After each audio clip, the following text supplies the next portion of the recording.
Shavua Tov, everybody. I'm Rolene Marks. Welcome to the Israel Brief, brought to you by Lay of the Land. And if you want to check out Lay of the Land and all our archived articles, interviews, etc., please visit our website at www.layoftheland.online.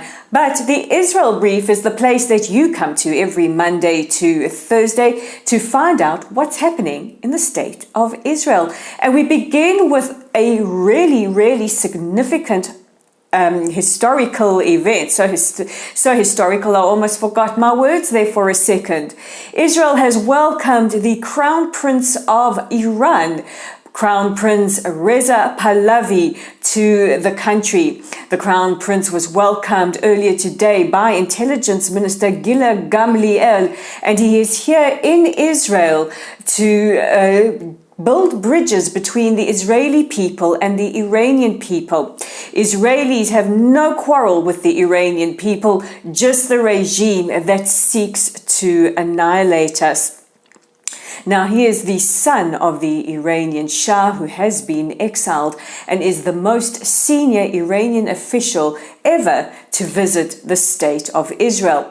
Now, while he is here, he will participate in Yom Hashoa ceremonies that will take place tonight and tomorrow. He will also learn all about how Israeli water technology is helping the region deal with some of the challenges faced by water shortages.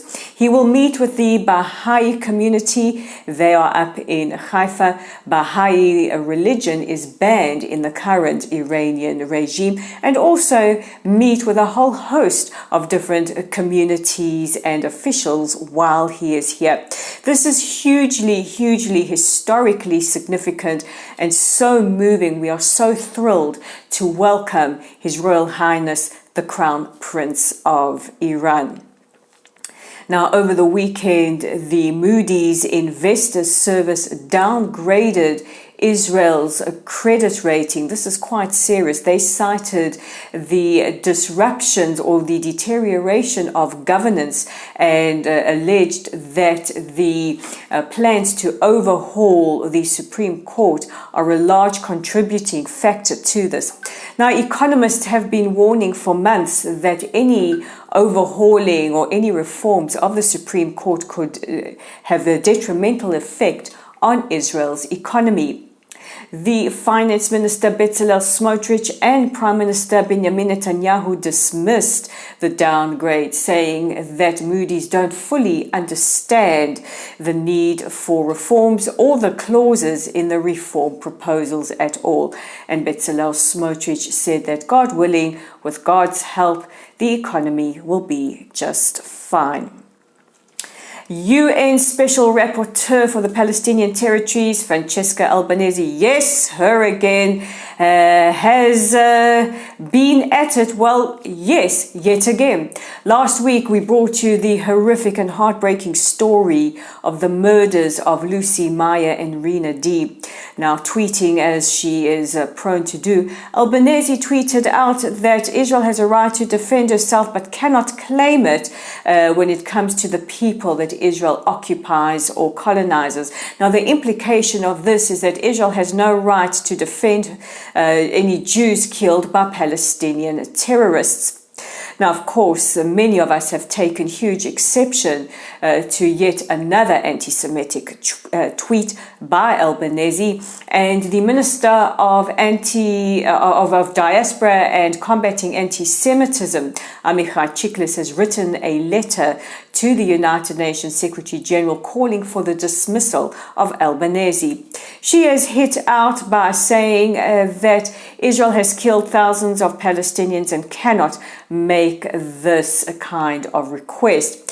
Now, Albanese has a history of anti-Semitic tweeting that has been exposed by the daily The Times of Israel. She has referred to the Jewish lobby, and just last week she said that there were masterminds trying to get her fired. Now, I wonder who those masterminds Albanese was referring to. We just want to remind Albanese, who ironically will be participating in a Zoom on why anti-Semitism is rising.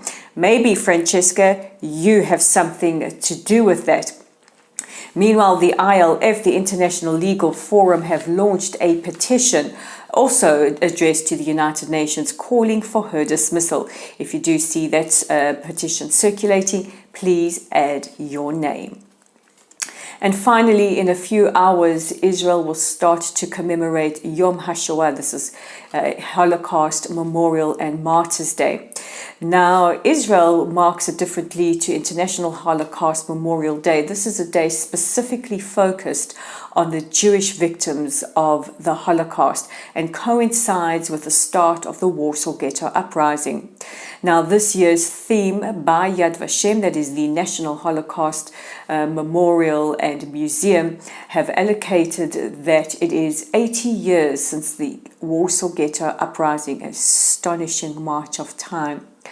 Now, we remember today and tomorrow, and we actually should remember every single day, that the Holocaust did not start with gas chambers and death camps, but with words and legal parameters that stated that Jews were others, we were not human, we were subhuman and had to be exterminated from the world. The Nazi rolled out their massive extermination machine across countries in Europe and across the fields and the forests of places like Ukraine, Lithuania, Latvia, Estonia, and many other places. We are all familiar with places like Auschwitz, Mauthausen, Majdanek, Treblinka, and so many, many more. As the march of time continues, we at Lay of the Land appeal to you all, please, to follow the archived articles that we've been posting to our social media, and also to have a look through our archive. We have articles by people like Dr. Ephraim Zurov, the world's chief Nazi hunter, Grant Goshen, and so many more that tackle various topics surrounding the Holocaust. Please also take some time during these next 24 hours to try and listen to a story from a Holocaust survivor.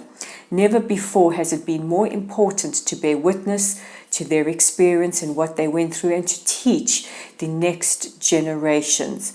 At a time where anti-Semitism rises to alarming levels, so too do we need to educate about the Holocaust and what happens when evil words and deeds go unchecked. So we dedicate this and tomorrow's broadcast to the memory of the 6 million who were brutally murdered during the Shoah, during the Holocaust. May their memories be eternally blessed. This brings me to the end of today's broadcast. Don't forget to check out our website at www.layoftheland.online, our Facebook community at Lottle's site. Please like us, follow us, share our content.